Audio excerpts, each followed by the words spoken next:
श्री राम जय राम जय जय राम। श्री राम जय राम जय जय राम।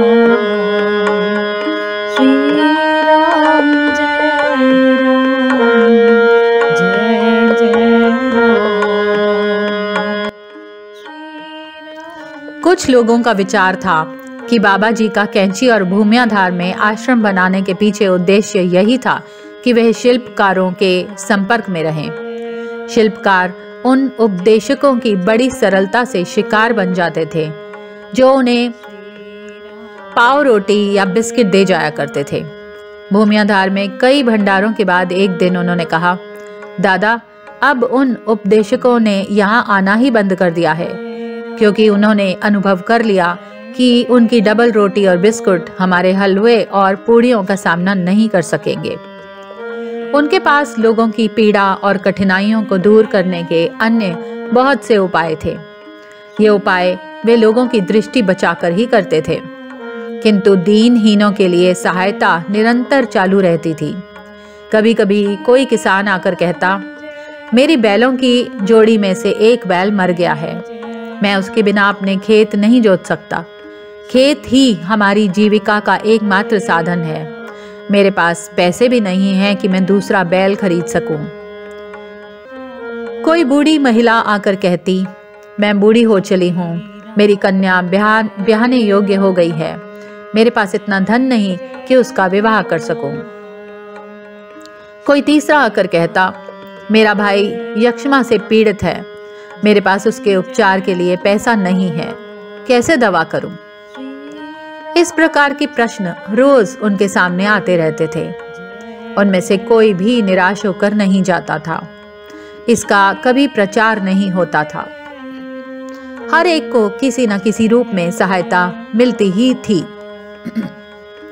शारीरिक और मानसिक कष्टों की बात छोड़ दें तो एक दूसरे प्रकार की रुग्णता जो कहीं अधिक त्रासदायक थी, उसकी बाबा जी कभी उपेक्षा नहीं कर सकते थे। उनको अनेकों बार असहायों को मुक्त कराने के लिए भाग कर जाना पड़ता था। कभी लोगों पर अकल्पनीय विपत्तियां आ जाती थी, कभी कोई व्यक्ति अपनों से अलग कर दिया जाता था, कभी किसी को अपनों के निकटवर्तियों से निराशा मिलती थी, जिससे वह पूरी तरह असहाय कर दिया जाता था।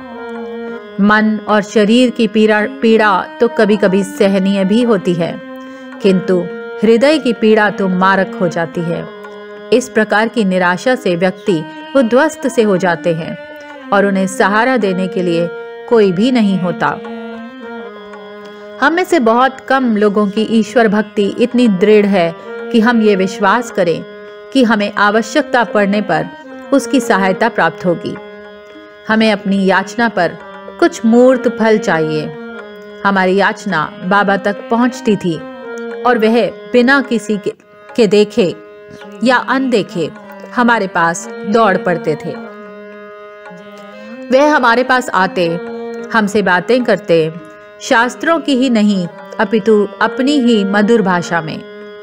वे हमारी पीठ पर हाथ फेर कर सांत्वना देते, कुछ शब्दों के मंद स्वरों से स्मित बिखेरते, जिससे हमारे चेहरों पर भी मुस्कान आती थी। हमें पता नहीं कि उन्होंने कितने पुरुषों, स्त्रियों और बालकों के आंसू अपनी मधुर वाणी, करुणामय संस्पर्श और मधुर मुस्कान से पहुंचे थे।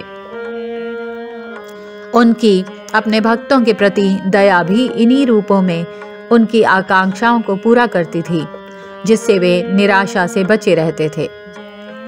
ये बात पनकी कानपुर में मंदिर के उद्घाटन की घटना से प्रकट होती है। बाबा जी शीतकालीन आवास के लिए इलाहाबाद में थे। कानपुर से भक्तों ने आकर उनसे प्रार्थना की कि इस शुभ अवसर पर वह कानपुर पधार कर आशीर्वाद दें। बाबा जी इससे सहमत नहीं हुए। उनके भक्तों के सारे प्रयत्न निष्फल होने पर वे निराश होकर पनकी लौट गए। उद्घाटन के दिन बाबा जी शौच आदि से निवृत्त होकर अपने वस्त्र बदले और अपने कमरे में चले गए। 7 बजे थे। उन्होंने मुझसे कहा, उनका स्वास्थ्य ठीक नहीं है और अपने को उन्होंने कंबल से ढक लिया और मुझसे कहा कि द्वार बाहर से कुंडी लगा दो और किसी को भी भीतर न आने दो। घंटों बीत गए। लोग दर्शन के लिए बाहर खड़े उनके कष्ट का अनुमान लगा रहे थे। 12 बजे उन्होंने अपनी आंख खोली, मुझसे समय पूछा और कहा, अरे मैं 5 घंटे सोता रहा। अच्छी नींद आई। अब मैं पूर्ण स्वस्थ अनुभव कर रहा हूँ। द्वार खुला, लोग दर्शन के लिए भीतर गए। जीवन पुनः सामान्य गति और रूप से चलने लगा। अगले दिन बाबा जी अपने भक्तों से घिरे हॉल में बैठे थे कि एक व्यक्ति लड्डुओं से भरी टोकरी लेकर आया। एक दिन पूर्व पनकी मंदिर के उद्घाटन समारोह का ये प्रसाद था। टोकरी देते हुए मुझे उस व्यक्ति द्वारा ये बताया गया कि बाबा जी वहां सवेरे थे और 12 बजे वहां से एकाएक अदृश्य हो गए। हमने उनकी पूरी खोज की पर वे वहां नहीं थे, अतः हम उनके लिए प्रसाद ले आए हैं। श्री राम